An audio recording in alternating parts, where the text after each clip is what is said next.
Здравствуйте, уважаемые жители Вилюйского улуса, администрация.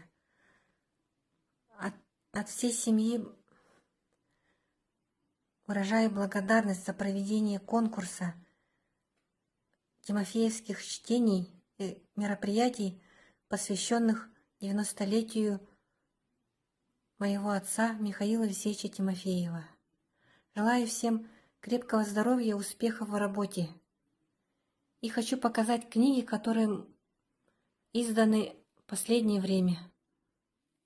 Вот это «Отчий дом», издано в 16 году и в 21 году.